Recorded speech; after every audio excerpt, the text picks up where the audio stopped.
So when you talk about innovation in developing countries, often what you're talking about is technology adoption. It's about learning how to get to the frontier of technology in the world. So it's obviously a very important part of the growth process and development process.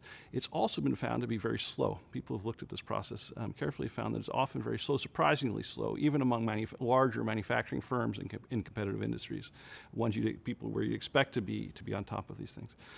And so we decided to explore that. We ran an experiment where I think it was the first experiment that's ever been done where people actually took a new technology and gave it out randomly to some manufacturing firms.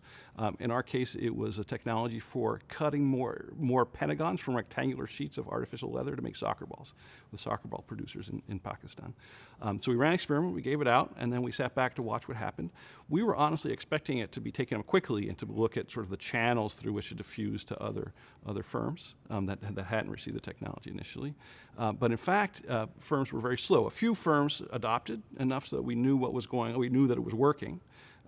But many firms did not, and so there was a puzzle there about why not. And so we started talking to people, first of all, and what they said was, our workers are resisting, our workers don't like it. And it turns out what the issue was is the workers were paid piece rate, they're just paid per pentagon or per ball.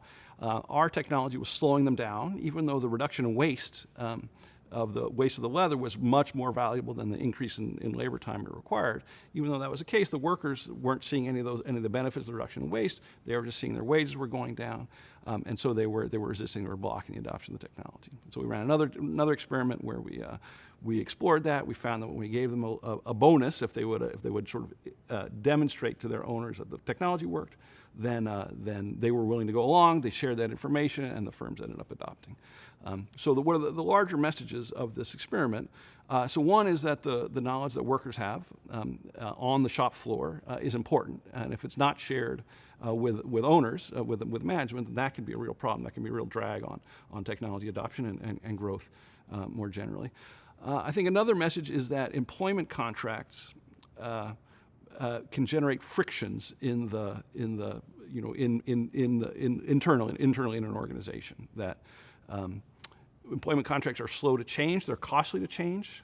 Okay, it's hard once a norm has been established that contracts work in a certain way, or that relationships between management and workers work in a certain way. It's sort of hard to change, and they can generate the sort of thing that we saw in our experiment, which was workers don't have an incentive to adopt technology or to share knowledge in a way that would be best for the firm.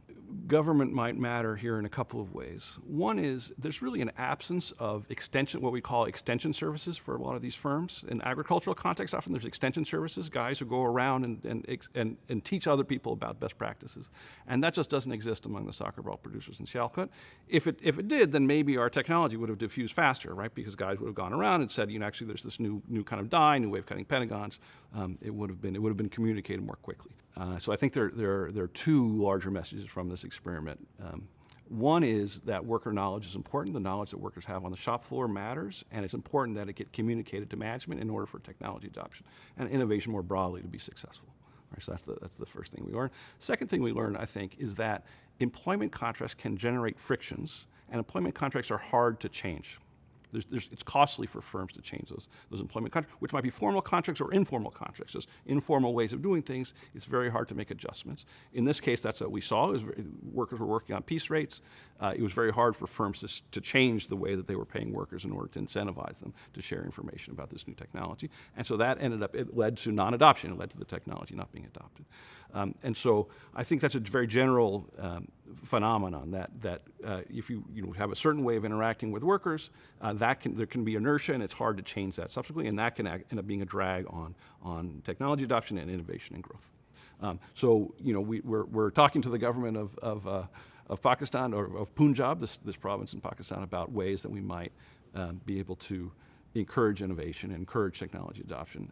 But it's a complicated process. There's lots of difficult steps in the process of doing that.